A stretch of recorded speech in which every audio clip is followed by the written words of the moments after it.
तो मैं तो इसको शक की निगाह से काफ़ी देखता हूँ, स्केप्टिसिज्म से ही देखता हूँ एआई के यूज़ को। मैं ये नहीं कहता कि बिल्कुल ही गलत है, इवन मैं इस्तेमाल करता हूँ। लेकिन मैंने अपना भी नोटिस किया कि जब मैं बहुत ज़्यादा इस पे डिपेंडेंट हो रहा हूँ, तो मेरी अपनी क्रिएटिविटी जो है शायद मैंने इस्तेमाल करना छोड़ दी है। एआई के अंदर सबसे अगर आप समझ लें कि कोई डेंजर है, आप जो समझ रहे हैं कि हम उसको प्रॉम्प्ट अगर देना कि इस्लाम को या इस्लाम के अंदर डिस्प्रूव कर दो या कुछ ऐसी चीज़ें मुझे निकाल के दे दो जो इसके अगेंस्ट हो, तो आपको निकाल देंगे। ये प्राइम एक फैक्टर हो सकता है इसको, इसकी नेगेशन में, कि इसको हमने फ़िलहाल छोड़ देना है। एज रिलीजियस यूज़ के अंदर कह रहा हूँ, हमारा जो कॉन्सेप्ट है, जो ये चीज़ कहाँ पे इंसानियत को ले जा सकती, ठीक है। तो इस सेंस में मैं इसको थोड़ा सा स्केप्टिसिज्म की निगाह से ही देखता हूँ कि ये हमारी पर्सनैलिटी को बहुत चेंज कर देगी चीज़, ये हमें फितरत से दूर ले जाएगी चीज़ बहुत ज़्यादा, ये हमारी क्रिएटिविटी के लिए बहुत बड़ा डेंजर है, सुस्त मज़ीद बना देगी, हमें स्लेव बना देगी, लिटरली स्लेव बना देगी। ह्यूमन बींग्स आपस में ट्रस्ट करना छोड़ देंगे एक दूसरे को। उसके बाद सबसे बड़ी बात जो ये रिवायरिंग है ब्रेन की, इंस्टेंट ग्रेटिफिकेशन का आदी होना, स्ट्रगल बिल्कुल ना करना। हमारा जो दीनी तबका है और जो हमारी दरसगाहें हैं जहाँ पर उलमा भी मौजूद हैं, अब हमें एक प्रॉब्लम आगे दरपेश हो गई, प्रॉब्लम दरपेश है। इसके लिए क्या आप समझते हैं उन दरसगाहों में हमें गाइडलाइंस प्लस वो लोग जो कि इसके अंदर इंचार्ज हैं उनको करना चाहिए ताकि हम नई जनरेशन के लिए कुछ अच्छा पॉजिटिव रोल प्ले कर सकें, वो क्या हो?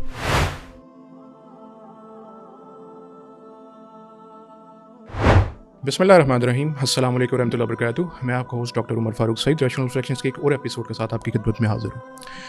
मैं ये बात कहूँगा और मुझे इस बात कहने के अंदर थोड़ा बहुत प्राउड भी फील होता है। उसकी वजह ये है कि अल्लाह की ज़ात कभी कभी हमें पैदा होने के साथ ही कुछ चीज़ों को अता कर देती है। फॉर एग्जांपल इस्लाम की दौलत, इससे बढ़कर क्या हो सकता है कि हम मुसलमान घर में पैदा हुए, इस्लाम की दौलत हमें पैदा होने के साथ ही मिल गई। इसी तरह से एक जनरेशन, जिस जनरेशन में हम पैदा हुए हैं जिसको मिलेनियन जनरेशन भी कहते हैं, तो इस generation I would say this is the last generation जिसको पता है कि एक स्ट्रगल करके सीखने का, टू स्ट्रगल फॉर समथिंग, और उसके बाद किसी चीज़ को अचीव करने का अच्छी तरह से पता है। स्पेशली कोई नॉलेज हो और इसी तरह से किस तरह से चीज़ों को अचीव करते हैं, एक प्रोसेस से गुजरते हैं उन सब चीज़ों का, हमें शायद we are the last generation जिसको पता हो। लेकिन जो जेन जी और फिर अगली जनरेशन आई है, इनको आई थिंक इतनी आसानी, और अब AI आ चुका है जो कि हमारा आज का मौजू है जिसके ऊपर हम डिस्कस करेंगे। AI के आने के बाद things have become so easy and I would say so dangerous as well कि इसके ऊपर बात करना बहुत ज़रूरी है। इसी सिलसिले में हमने आज अपने स्टूडियो में दावत दी ब्रदर मोहम्मद अली को from youth club. First of all thank you so much for being here. आज हमारा मौजू बहुत अहम है क्योंकि हमने रिलीजन और AI को डिस्कस करना है। पहले तो मैं थोड़ी सी सिर्फ एज एन इंट्रोडक्शन आपसे AI की सिग्निफिकेंस पे बात करूंगा, क्योंकि आर्टिफिशियल इंटेलिजेंस अब तो सबको पता चल गई है। पहले पता हो कि ना हो, अब तो सबको, क्योंकि आपके व्हाट्सएप से इंटीग्रेट हो गई है, तो किसी कोई जगह बची नहीं जहाँ पर लोगों को पता ना हो।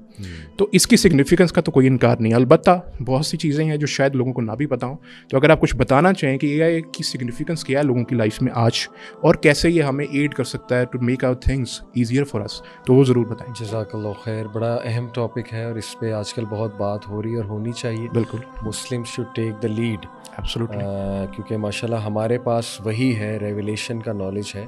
हमसे एक्चुअली ये मौज़ूआत ज़्यादा आने चाहिए लोगों की तरफ, ताकि उनको गाइडलाइन एक मिल सके। बिल्कुल। तो माशाल्लाह इस पे वेस्टर्न स्कॉलर्स को तो मैंने देखा है काफ़ी बात करते हैं और उम्मीद है कि हमारे भी स्कॉलर इस पे आगाही बहुत देंगे इंशाल्लाह ताला।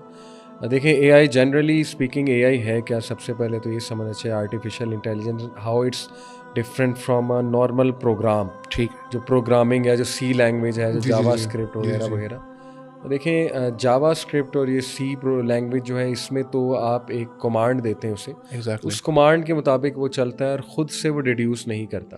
जो आपने नॉलेज फीड कर दिया है वो उसके मुताबिक ही बस चलेगा और आउटकम भी आपको पता होगी। No matter what you know, already know the outcome, के इसने सारे कमांड्स चला कर एंड में इसने जो कंक्लूजन देना है वो ये है। बिल्कुल।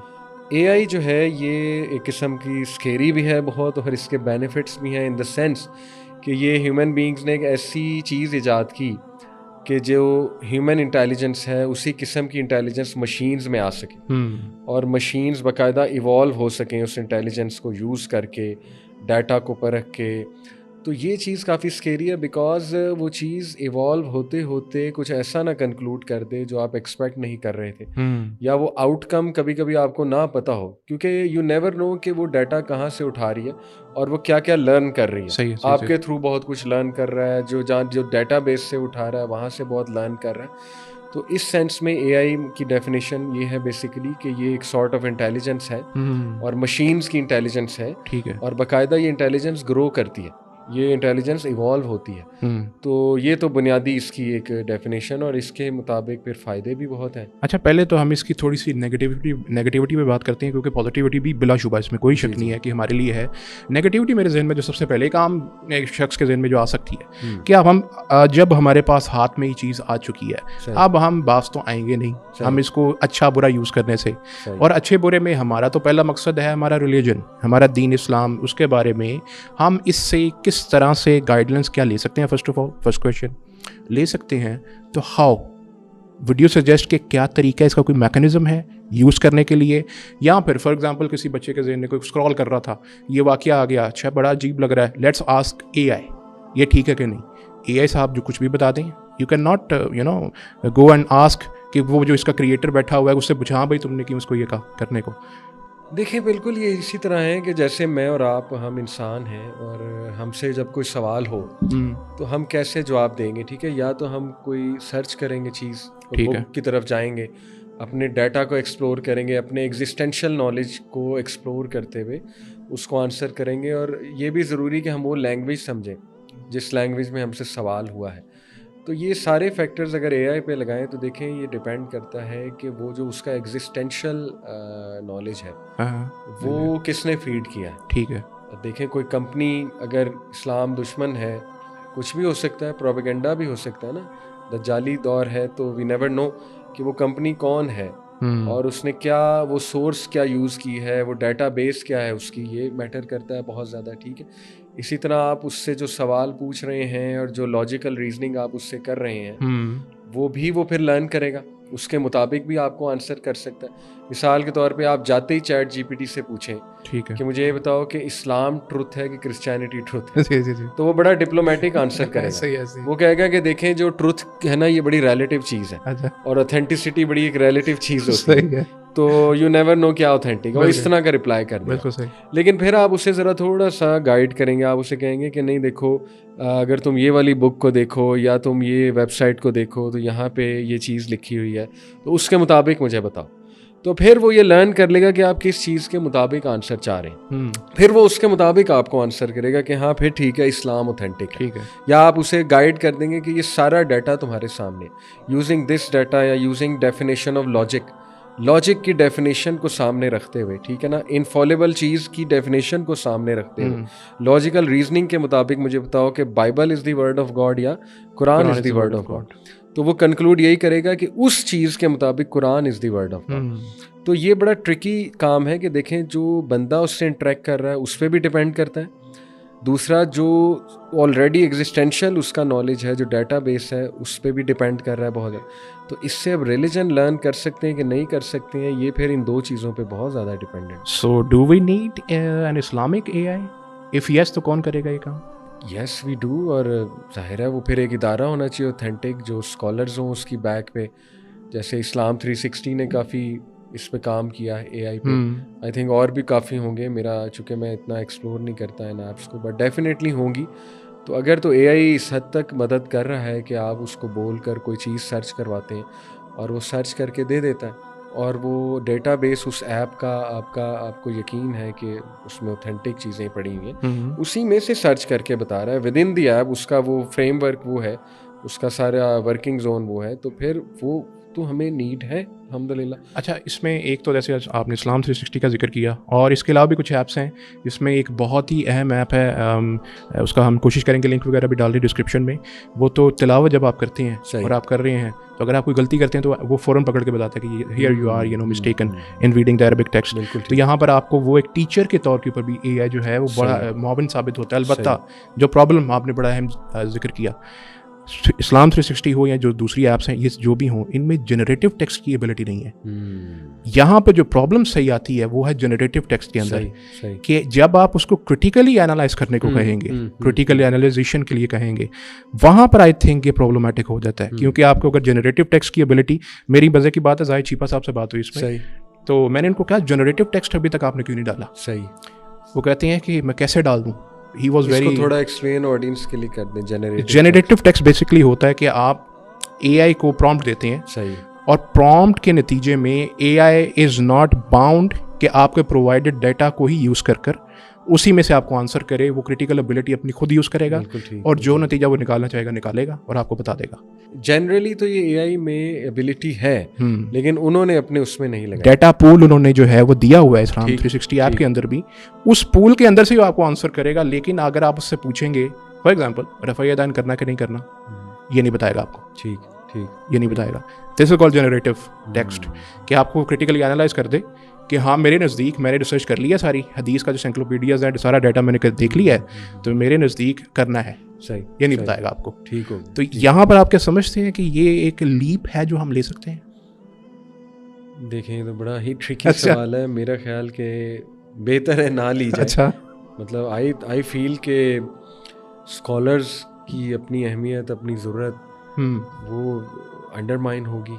ओके। और देखें टू बी ऑनेस्ट, बहुत से ह्यूमन फैक्टर्स भी होते हैं। जिस तरह से ह्यूमन बीइंग, अब मैं आपको मिसाल देता हूँ कि AI जो है इमोशनल एस्पेक्ट तो नहीं है ना उसका। जी, उसका तो बस लॉजिकल एस्पेक्ट है, रैशनल एस्पेक्ट है। लॉजिकल और रैशनल एस्पेक्ट ज़रूरी नहीं है कि बिल्कुल ही चीज़ ले लेनी चाहिए एज इट इज़। मैं आपको मिसाल देता हूँ कि when deciding who should live and who should die, let's say hospitals apply AI। जी कि अब हमारे पास इतने जो है वो नंबर ऑफ बेड्स हैं, ठीक है, इतने वेंटिलेटर्स हैं, who should live who should die। अब आप ये AI पे डालो तो वो क्या जवाब देगा। Exactly। तो ह्यूमन एस्पेक्ट को, ह्यूमन अकल को पीछे नहीं रखा जा सकता, और टोटली रिलायंट AI पे हो जाना, मैं नहीं समझता कि इस तरह की चीज़ अगर बन भी जाती है तो उस पर 100% रिलाई करना, I think it can involve many risk. अच्छा, इसमें एक फैक्टर हो सकता है, जैसे मैंने चीपा साहब का जिक्र किया, उनसे भी मैंने कहा कि देखिए हम टेक्नोलॉजी की एडवांसमेंट को रोक तो सकते नहीं, आज नहीं तो कल, साल बाद, 2 साल बाद, 3 साल बाद जब दूसरे लोग आएंगे वो बना देंगे। कोई ना कोई, आप कोई अच्छे मुस्लिम ही स्कॉलर हो सकते हैं, वो इस्लामिक ऐसा बना दें, बिल्कुल generative Islamic app, Islamic AI कुछ ना कुछ बना दें, तब तो आपको इंटीग्रेट करना पड़ेगा ना जनरेटिव टेक्स्ट अपनी ऐप के अंदर। तो क्या हम वेट करें उस टाइम का कि जब तक वो सब पानी, जैसे पहले दौर के अंदर होता था ना, कोई चीज़ आती थी नहीं, लाउड स्पीकर भी ठीक नहीं है, ये भी नहीं है, वो भी नहीं है, एरोप्लेन के अंदर सफ़र करना भी ऐसे है वैसे है, थोड़ा जब वो पानी सर से गुजर जाता है तो फिर हम एक्शन लेते हैं। तो इससे पहले क्या नहीं हमें एक्शन ले लेना चाहिए? मैं थोड़ी रिसर्च इस पे जब की, मुझे तो पता लगा कि ऐसे भी AI बेस हमारी ऐप्स बनने वाली हैं, प्रोग्राम्स बनने वाले हैं जो आपको हदीस की सनद भी बता दें। सही, इस लेवल की उनमें AI होगी कि आप सिंपल हदीस उनके सामने रखेंगे और वो आपको विदाउट यूजिंग अलामा अलबानी, अच्छा, अपनी इंटेलिजेंस यूज़ करते हुए, ठीक है, जितना भी आप में उसमें फीड किया हुआ उसके मुताबिक वो आपको अपने बीइंग द अलामा themselves itself वो आपको बता देगा कि हदीस according to the rules of उसूल हदीस ये इसकी सनद सही है या नहीं है। मैंने तो यहाँ तक सुना है, इस लेवल तक चीज़ जा सकती है। देखें फिर वही बात है उमर भाई जो आपने शुरू में बात की कि फिर इतना हाइपर डिपेंडेंट हो जाना उसमें AI पे, तो ये डेंजरस है, इट्स ऑलवेज डेंजरस। यानी ये तो फितरत के भी चीज़ मुझे ख़िलाफ़ लगती है। हम अगर AI साहब को अल्लामा AI बना दें, उनको डाटा फीड कर दें, सारा असमर जाल का डाटा फीड कर दें, और अब कहें जी अब सर आप बताएं क्या है ये हदीस सही है कि नहीं, और वो उसके नतीजे में जनरेटिव टेक्स्ट क्रिएट करके आपको क्रिटिकली एनालाइज करके बता दे कि ये जी मेरे नज़दीक तो मैंने एनालाइज कर लिया डाटा, अब मेरे नज़दीक हुक्म ये है, सही हदीस का हुक्म ये है। तो यहाँ पे इस पे आप क्या कहेंगे? वो फिर एथिकल इश्यूज उसमें देखने पड़ेंगे और उसमें देखना पड़ेगा कि वो डाटा क्या है उसके पास। ठीक है, ये भी तो एक डिबेटेबल चीज़ है ना। जैसे मैंने शुरू में कहा कि 2 चीज़ें मैटर करती हैं, पूछने वाला उसका सवाल भी मैटर करता है क्योंकि वो उसके बाकायदा सवाल को, बिहेवियर को, उसके साथ कन्वर्सेशन को भी पिक कर रहा होता है। ठीक है, राइट। और उससे भी वो मज़ीद अपनी इंटेलिजेंस बढ़ा रहा होता है AI। जैसे मैंने आपको शुरू में कहा ना कि AI जो है वो it's not just a simple program कि जो इफ़ पर चलेगा या बट पे चलेगा, ठीक है ना। वो बाकायदा इवॉल्व होता है, उसकी इंटेलिजेंस इवॉल्व होती है डिपेंडिंग अपॉन द यूज़र, उसका स्टाइल, उसका क्वेश्चन। जैसे वो एक स्कॉलर वो तो जोक भी करते हैं कि एआई तो आपके करीन से भी ज़्यादा आपको जानता है यानी करीन को इतना नहीं पता जितना एआई को आपके बारे में पता लग जाएगा, आपके थॉट पैटर्न का पता लग जाएगा। इसी तरह वो जो सारी सोर्सेज उसमें फीड हुई हैं वो क्या है, वो डेटाबेस क्या है, अगर ठीक है आपको यकीन है वो डेटाबेस जो है वो सारा उसमें फीड हुआ है, और अलॉन्ग विद दैट वो इस चीज़ को भी देख रहा है कि जो हमारे मुहद्दिसीन गुजरे हैं उनका भी डाटा वो एनालाइज कर रहा है, ठीक है, और उसके बाद वो कोई एक नतीजा निकाल के दे रहा है, तो फिर yes we can take it. देखें, लेकिन ये बच्चों के हाथ में चीज़ नहीं जानी चाहिए। अच्छा, बच्चे जो है देखें उमर भाई, बच्चे बड़ा तो ये चीज़ें नोटिस कर सकता है ना कि ये सारी चीज़ें कहाँ से आ रही हैं, क्या है डाटा।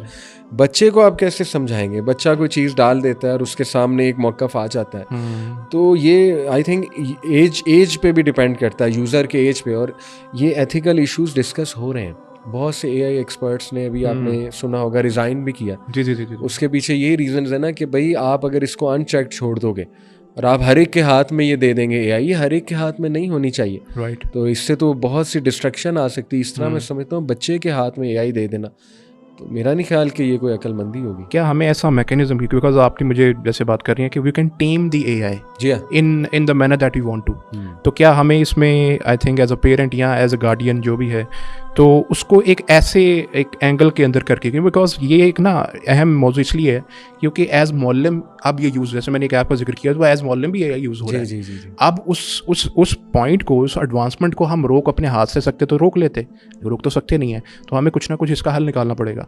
तो वुड यू से कि हम इसको टेम करना शुरू कर लें? आप देखें, मैं उमर भाई इससे भी बड़ी बात ये है कि मेरे नज़दीक ये अनएथिकल ही करार पाएगा। ओके। कि आप एक ऐसी ऐप बना लें जिसमें आपको फ़ौरन से एक चीज़ आपके सामने आ जाए। ये इसलिए मेरा ये पर्सपेक्टिव है, मैं इसको इसलिए अनएथिकल देखता हूँ क्योंकि जैसे अब चैट जीपीटी है, आप उस पर कोई भी आउटलाइन बनवा सकते हैं। ठीक है, आपका लेक्चर है, आप आउटलाइन बनवाएं, it can imagine an image, ठीक है, आप उससे इमेज बनवा सकते हैं, आप उससे पोस्टर डिज़ाइन बनवा सकते हैं। बिल्कुल।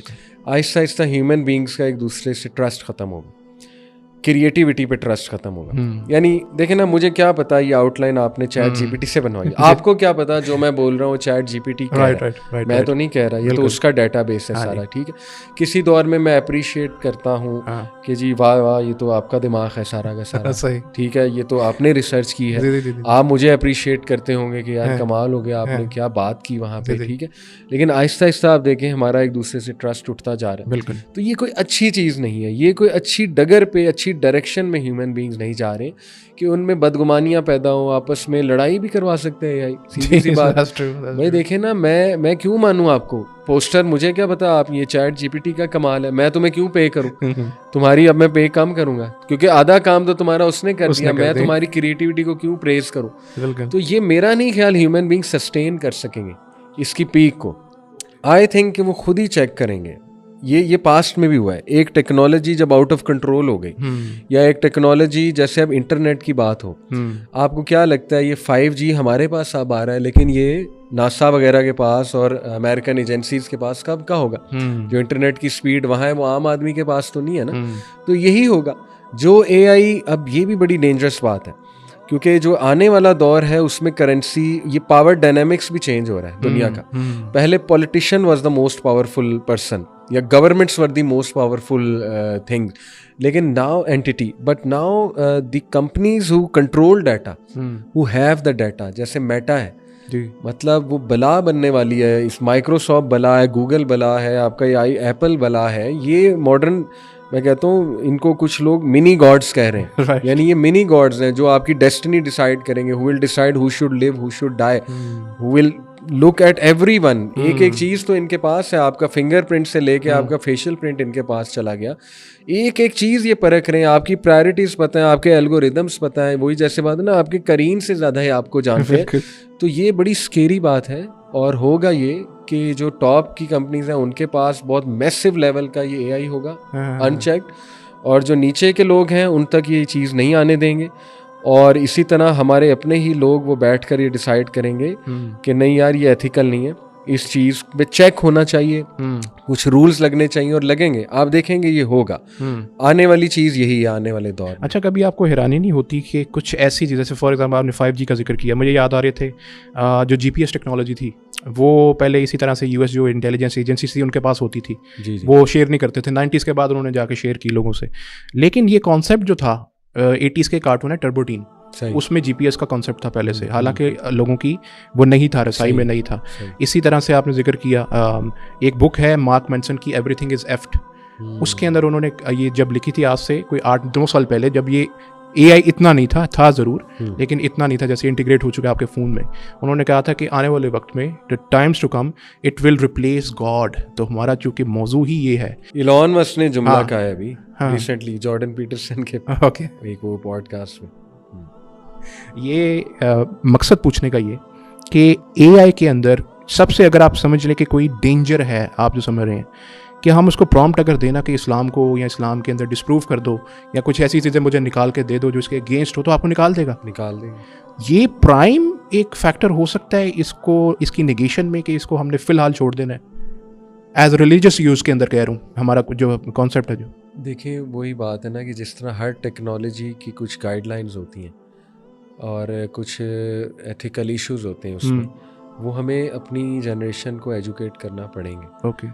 और लेकिन यहाँ पे मुश्किल चीज़ ये है कि ये चीज़ इतनी अट्रैक्टिव है, यानी इसमें इंस्टेंट ग्रेटिफिकेशन फ़ौरन है कि आपको विद इन सेकेंड्स वो जवाब दे रहा है। राइट। तो जैसे आपने शुरू में बात की, millennials are the last generation who know कि वेट करके चीज़ मिलना वो कैसा है, स्ट्रगल करके चीज़ मिलना। तो यही तो असल में फितना, यही तो दजल है। इस सेंस में मैं इसको दजल कहता हूँ कि ये बहुत बड़ी डिसेप्शन है और ये लोगों को बहुत मुश्किल में, टेस्ट और ट्रायल में डालने वाली ये चीज़ कि जब एक चीज़ बहुत आसानी से आपको मिल जाएगी, विद इन सेकेंड मिल जाएगी, आप कैसे समझाओगे उस जनरेशन कि नहीं यार तुम्हें ये चीज़ भी चेक करनी चाहिए, तुम्हें थोड़ा सब्र से काम लेना चाहिए, किसी स्कॉलर के पास भी जाना चाहिए। सही। तो इसलिए ये पेरेंटिंग भी बहुत मुश्किल होने वाली है। टीचर्स की बहुत बड़ी रिस्पॉन्सिबिलिटी है कि वो स्पेशली जो ICT के टीचर हैं और ये कंप्यूटर साइंसेस के जो टीचर हैं, उनको ये एथिकल इश्यूज़, बल्कि पूरा सब्जेक्ट निकलेगा मेरे तो ख्याल में, AI रिलेटेड एथिकल इश्यूज़, इसमें पूरा सब्जेक्ट निकलेगा, इसकी साइकोलॉजी पे सब्जेक्ट निकलेगा। तो मेरे ख्याल में मुझे नज़र आ रहा है कि ये चीज़ पे बहुत जल्दी काम शुरू हो जाएगा इस आगाही पे। अच्छा, इसमें जो डेंजर्स में ये भी बात आ रही है, जैसे भी आप बैठे हैं तो आप AI को कहें तो आपकी वॉइस को मैनूवर करके कुछ भी आपसे बुलवा सकता है, जी एज इन अ वीडियो। तो कितना डेंजरस बात है। फॉर एग्जांपल अगर आपने कुछ का कुछ कह लें, वो जर्मनी के एक शख्स थे, उनका वो स्पीचेस को, जिनका हम नाम नहीं ले सकते, उसको उन्होंने ट्रांसलेट जर्मन से इंग्लिश में कर दिया, एंड इट फील्स रियली कि ये रियल है, ये तो सामने लगा हुआ है आपके। तो ये डेंजर्स जो हैं, इसके होते हुए क्या हम इसको कंक्लूड करें कि अनलेस कि हम Islamically religious point of view से कोई ना कोई, जब तक कोई फायर वॉल या इस किस्म का कोई जो ब्लॉकेट्स नहीं लगाते, तब तक इसके यूज़ को हम रोकें, जितना कोशिश करें उसको रोकने की कोशिश करें। जी, फ़िलहाल तो ये कि अभी उस लेवल पे नहीं पहुंचा, अभी तो ठीक है, इस्तेमाल हो रहा है और एज सच कोई मेजर इश्यूज़ देखने में नहीं आए। ओके। लेकिन व्हेन इट कम्स टू वो जो ऐप्स हैं, जो मतलब मुफ्ती बन जाएंगी जो ऐप्स, और सनद भी हदीस की बता देंगी, इस तरह की ऐप्स जो हैं, वहाँ पे ये चीज़ें फिर चेक में रखनी पड़ेंगी definitely, because these things in the wrong hands, वो फिर बहुत ज़्यादा नुकसान भी हो सकता है ना। जैसे कुछ लोग तो शायद वो डिस्प्रूव करने के लिए भी उसका इस्तेमाल कर लें, इस तरह की ऐप्स का। That's right. तो इसलिए यस, डेफिनेटली वो करना पड़ेगा मिलकर हमें, और इसमें कोई इस्लामिक कमेटी बने, वो इन ऐप्स को पहले गाइडलाइन दे, ठीक है, डेफिनेटली, वरना वो ऐप्स आनी नहीं चाहिए मार्केट में ऐप्स। लेकिन जो अभी आ चुकी हैं, मतलब नॉन मुस्लिम से क्रिएट कर दी हैं, जो हमारे एक्सेस में ऑलरेडी हैं, तो मतलब हम अभी फ़िलहाल के लिए ये एक अप्रोच, एक मेथड बना सकती हैं कि हमें, अनलेस कि हम कोई इस्लामिक, अच्छा मेरे जहन में एक मिसाल आ रही है, किसी दौर में आज से तकरीबन कोई 10 साल पहले की बात होगी, एक सर्च इंजन बनाया गया था, मुझे उसके क्रिएटर का नहीं पता, उसका नाम है halalgoogling.com। ठीक। गूगल के रिस्पांस में, ये उस दौर की बात है जब 2014 में गालबन यूट्यूब को बैन किया था पाकिस्तान में, उस वक्त halalgoogling.com ये प्लेटफॉर्म बना था उसका ये था मकसद कि एक तो उसके ऊपर आप सर्च करेंगे तो पोर्नोग्राफी नहीं ओपन होगी किसी सूरत पे, इस एंटी इस्लाम जो भी टेक्स्ट मटेरियल कुछ भी है वो ओपन नहीं होगा उसके ऊपर, कोई भी चीज़ है। अलबत्ता वो इतना कोई अच्छा मॉडल नहीं था, मैं ये कहूँगा कि उसके ऊपर की इतनी अच्छी सर्च नहीं आती थी रिजल्ट्स में, पता नहीं अब उसका क्या बना प्लेटफॉर्म का। तो ये एक प्रेसिडेंट मौजूद है जो मेरे जहन में आ रहा था। इस किस्म का कोई प्रेसिडेंट को हम अगर लेकर कोई इस्लामिक अगर एप्स और इन केस के हम कुछ बाउंड्रीज लगाकर एआई को यूज़ करें तो आप उसकी अलाउबिलिटी के कायल हैं। देखिए करना पड़ेगा वरना तो गोरे बना देंगे वरना दुश्मन के हाथ में आप दे देंगे पूरा वेपन, तो फिर तो वो क्या करेगा हमारे साथ। ठीक है, आपको ही करना पड़ेगा ना, वरना उनसे आएगा और उनसे जो आएगा उस पर ट्रस्ट नहीं किया जा सकता। There is no other choice. That's right. वहाँ पे अच्छा रिलीजन की कुछ ऐसे चीज़ें होती हैं, लाइक अकीदे के कुछ मसाइल हैं, इसके अंदर मैंने अच्छा इसको बड़ा एक्यूरेट भी पाया है। आपने शायद देखा हो एक कुछ चैनल्स होते हैं यूट्यूब के ऊपर, वो इसके ऊपर बाकायदा वीडियोस डालते हैं रिकॉर्डिंग्स की, जिसके अंदर वो बड़ा अच्छा भी गाइड करते हैं। तो हम इसके नेगेटिविटी पे बात कर ली, अभी हमें इसकी पॉजिटिविटी भी बात करनी चाहिए मेरे नज़दीक। तो जो उसकी पॉजिटिविटी अगर वो देखें तो उसकी इतनी मुझे लगती है, फॉर एग्जांपल लोग बड़े इंप्रेस भी होते हैं, लोगों को उनके डाउट्स के आंसर भी मिल जाते हैं, लोगों को सीखने को भी मिल जाता है लाइक से।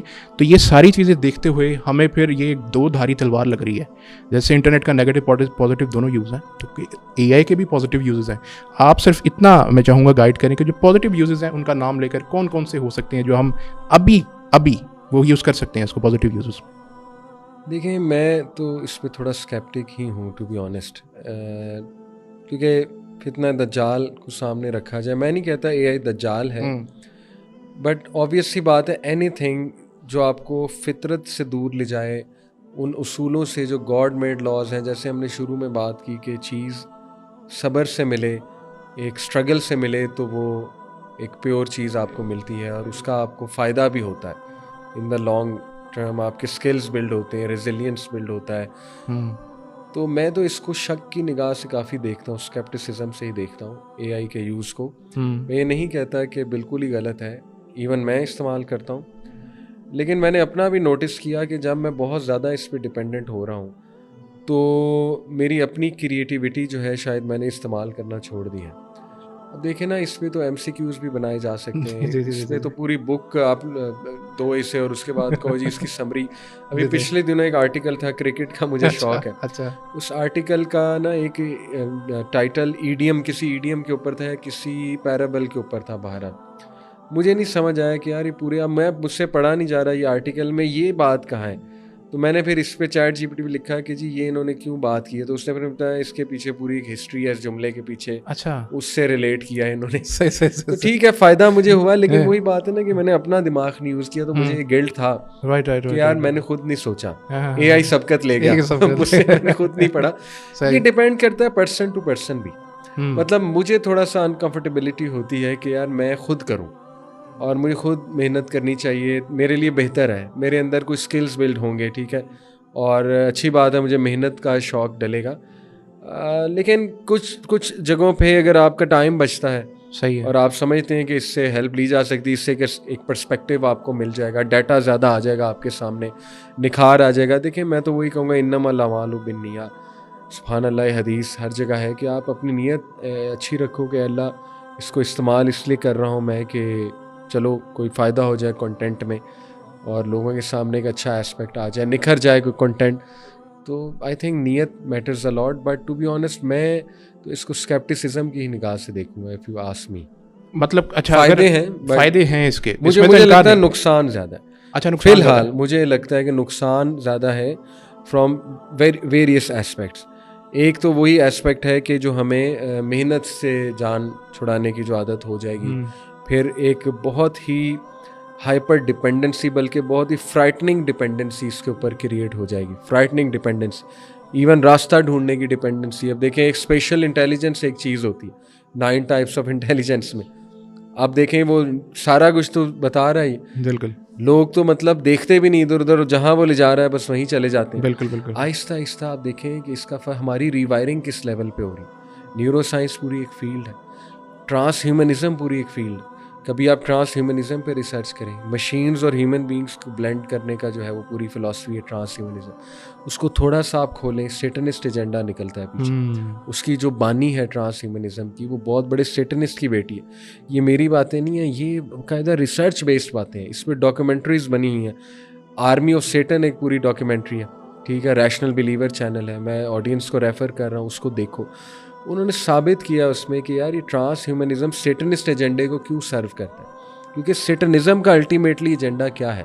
सेटनिज्म का अल्टीमेट एजेंडा है कि ह्यूमन बीइंग विदाउट सोल, पहली बात, वेरी बेसिक एजेंडा। उसके बाद सेटनिस्ट मूवमेंट जो है उसका बेसिक एजेंडा है कि बस प्लेजर और जल्दी चीज़ मिल जाना, और ह्यूमन बीइंग जो है वो फितरी लाइफस्टाइल से दूर होते जाएं, so that we can control them more and more. तो टू बी ऑनेस्ट देखें, आई कुड साउंड लाइक क्या उसे कहेंगे, the word a very negative person, लेकिन आई थिंक कि इस पे स्केप्टिक होना बहुत ज़रूरी है, क्योंकि ये हमारी रिवायरिंग बहुत ख़तरनाक तरीके से एआई जो है ना, हमारी रिवायरिंग मतलब हम हर चीज़ जो है हमें सेल्फिश बना रहे हैं एआई बहुत ज़्यादा, हमें बहुत ज़्यादा rational. Human being is an emotional being. अब जैसे ये एक फ़िलोसॉफिकल प्रॉब्लम आपके सामने आता है कि जी अगर आप एक ट्रेन में जा रहे हैं, ट्रेन में आपके साथ जो है ना वो 3 लोग हैं, ट्रेन बाकी सारी खाली और आगे 5 बंदा है पटरी पे, तो आप क्या करेंगे? ट्रेन को नीचे उतार देंगे या 5 बंदे को मार देंगे? ये अगर आप एआई से पूछें तो एआई तो अपनी रैशनल लॉजिकल चीज़ देख के बताएगा ना। जैसे मैंने आपको मिसाल दी, हॉस्पिटल्स ये पूछें कि जी किनको मारना चाहिए, किनको बचाना चाहिए, वैक्सीन हमारे पास कम है, और ये हुआ है। ये मैं आपको बता रहा हूँ, मुझे खुद एक भाई ने बताया कि यूके में उनकी कज़न ने डॉक्टर्स को आपस में कन्वर्स करते देखा है कि देखें we have to make decision कि हमने किसको मारना है, किसको बचाना है। सही। तो वो मैं आपको बताना ही चाह रहा हूँ कि ये हमारे मुझे नहीं ठीक लग रहा, यानी कि समथिंग इज़ रॉन्ग। एक फीलिंग होती है ना, इंटरनल फीलिंग होती है कि ये हम ख़तरे की तरफ जा रहे हैं, और मैं समझता हूँ दजल की तरफ जा रहे हैं, डिसेप्शन की तरफ जा रहे हैं। फिर इसके नेक्स्ट स्टेप्स हैं ट्रांस ह्यूमनिज्म के ह्यूमन बीइंग की डेथ को वो डिफीट कर देंगे, यानी कि ह्यूमन बीइंग सिर्फ बॉडीली उसकी डेथ होगी, लेकिन उसकी पूरी कॉन्शियसनेस एक एआई प्रोग्राम ने लर्न की होगी, वो सिंपल उसकी कॉन्शियसनेस जो है वो एक कंप्यूटर प्रोग्राम में डाली जाएगी और वो जिंदा होकर वापस आ जाएगा। और वो कोई आर्टिफिशियल रोबोटिक टाइप पर्सन नहीं होगा, वो रियल पर्सन होगा। वो मैं ही होऊंगा, वो आप ही होंगे, और वो बिल्कुल उसी तरह जवाब देगा जैसे मैं देता हूँ, क्योंकि उसने मेरी पूरी कॉन्शियसनेस कॉपी कर ली हुई है, उसने बाकायदा मेरी पर्सनैलिटी को कॉपी कर लिया हुआ है, मेरे बिहेवियरल पैटर्न को कॉपी कर लिया। तो देखिए ना कितनी स्केरी चीज़ें कि यार मौत ही एक वो चीज़ थी जो इंसान को डराती थी। अब इंसान कहेगा यार मौत, मरना क्या होता है, बस ठीक है एक बॉडी की डेथ होती, डिके होती, वापस आ जाऊंगा मैं। तो ये these are not good things, मैं इसको इस तरह से देखता हूँ। अच्छा, इसमें एक सोशियोलॉजिकल प्रॉब्लम भी जैसे आपने जिक्र भी किया कि मैं एक मीम तो नहीं है, खैर उसको रियलिटी ही कहूँगा, कि किसी ने कहा कि एक वुमन वाज सेइंग कि I wanted the AI to do the dishes for me and the cleaning for me rather, and I wanted to do the art work and the creative works, but rather it's being vice versa. Yes, it is doing the creativity for me and I'm doing the dishes and cleaning. तो एक किस्म का master बन गया। हाँ, वो यानी आपकी क्रिएटिविटी तो खत्म हो गई ना। सोशलॉजिकल प्रॉब्लम तो बहुत बड़ी हो चुकी है, इसमें तो शक नहीं है। अलबत्ता मैंने एक चीज़ ट्राई की थी, उस पर मैं आपकी राय ज़रूर लेना चाहूँगा। एक इंस्टाग्राम और व्हाट्सएप के ऊपर एक करेक्टर है कि AI स्टूडियो से एक उन्होंने क्रिएट किया एक नई फैसिलिटी, उसके अंदर आप अपने AI करेक्टर्स को बिल्ड कर सकते हैं, बना सकते हैं, उनको टेम जैसे मैंने कहा ना कर सकते हैं। तो मैंने एक करेक्टर बनाया उसके ऊपर, उसका नाम है मुस्लिम साइंटिस्ट। अच्छा, जो मेन मेटा AI का जो एक आर्टिफिशियल इंटेलिजेंस है इंटीग्रेटेड इन ऐप्स के साथ, और उस ऐप के साथ अगर नाज़रीन देखना भी चाहें तो जब AI स्टूडियो में जाएं और मुस्लिम साइंटिस्ट लिखें और वो मेरा बनाया हुआ आ जाएगा, उनके रिस्पॉन्स में ज़मीन आसमान का फ़र्क है। अच्छा। अगर आप नोट करें तो जब आप एक करैक्टर दे देंगे AI को कि तुमने इस तरह से बिहेव करना है इस करैक्टर के मुताबिक, और उसको सारी इन्फॉर्मेशन दे देंगे, and you ask the question, there is a big difference between the responses. तो यहाँ पे मैं आपकी राय लूँगा कि अगर इस तरह से हम इनिशिएटिव्स कुछ ले लें लाइक इनको टेम करने के लिए, तो क्या इसकी कोई पॉजिटिविटी निकल सकती है? ये कौन करेगा? ये आप जैसा एक अक्लमंद बंदा और एक ऐसा बंदा करेगा जो सीरियस अबाउट लाइफ। ठीक है।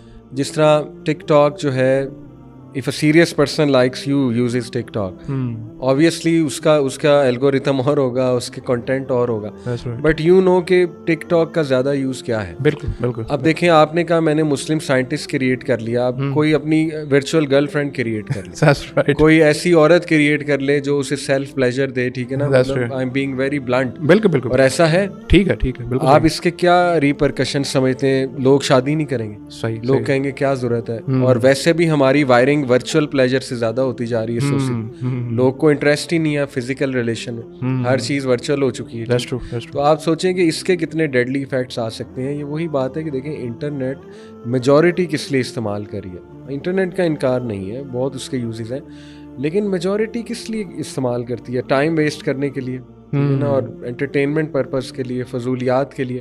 तो सोचें ये चीज़ फिर अगर आ गई, आम बंदे के हाथ में आ गई, तो वो क्या क्या क्रिएट कर सकता है, किस तरह की फैटिशेस।